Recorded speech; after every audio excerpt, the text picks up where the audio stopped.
Hey everyone, how's it going? It's been a while since I've made a video, and honestly, this is a video that I've made a couple of times. I was just never happy with the outcome, so I never posted it. But I wanted you to know what's been done to the car in the past couple of years. That way, when I get into newer videos and installs, you kind of have an idea of where the car is headed. I'm not going to go over all the little things, that would get pretty boring.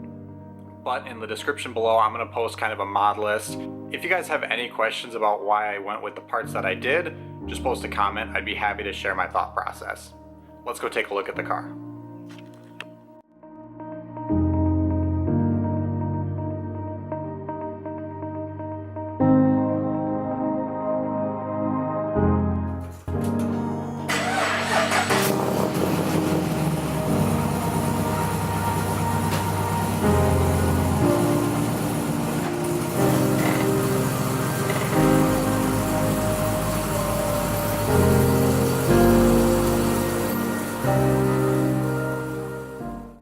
So looking at the outside of the car, really nothing changed. You wouldn't be able to tell this from a stock G8 unless you really know a lot about the cars.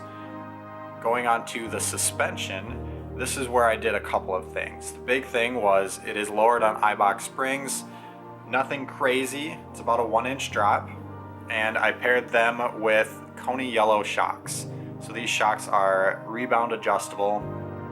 The combination is very comfortable, and it still provides just so much more control over the factory suspension. So going to the interior of the car, again, not a whole lot has changed here. I've added two things. First and foremost was the paddle shifters. This kit works great. It was great at the track. Absolutely love it.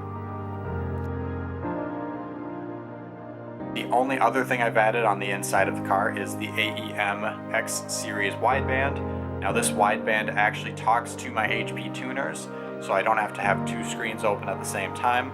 It just works with HP tuners in such a way that it makes it so much easier to tune while I'm driving around on the road. So getting into the real modifications, this car does have a Rotofab high flow intake, so it's got the larger pipe with the 4-inch tubing and the LS7 MAF.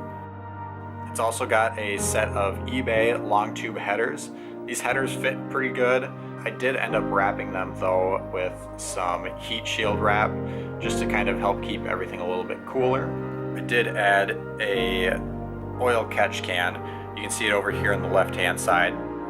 This is just really to help control oil from going into the intake. Should work pretty good. Haven't really had it on there for very long. Haven't had to empty it yet.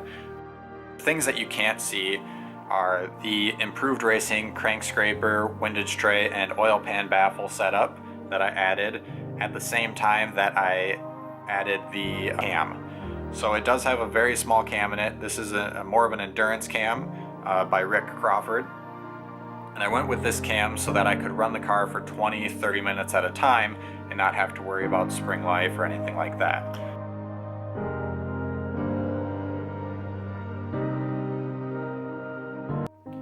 So as you can tell, it's really just bolt-ons. It's intake, headers, cam, a little bit of head work. You know, it's got a couple of things for the road racing, like the oil pan stuff, the baffle, and the crank scraper. But it's really not too far out of the ordinary or really too far away from stock. So it should be a nice, reliable car that I can take to the track and run for 30 minutes at a time for 6 sessions. So 3 hours of wide open throttle a day shouldn't be too much of an issue for it. That being said, I do have a couple of things planned. I've got some new brakes to put on it, sway bars to put on it, and these are things that I'll go through and hopefully make a video for these, because there was a lot of questions that I had when I was researching how to get these parts and what to do, and if I can share that information with you and help answer some of your questions at the same time, that's really all I'm doing these videos for. So if you like the video, I'd greatly appreciate it, or if you subscribe, that'd be awesome as well. Hopefully see you guys back soon. Like I said, a couple videos coming up, so keep your eyes peeled, but thanks for watching.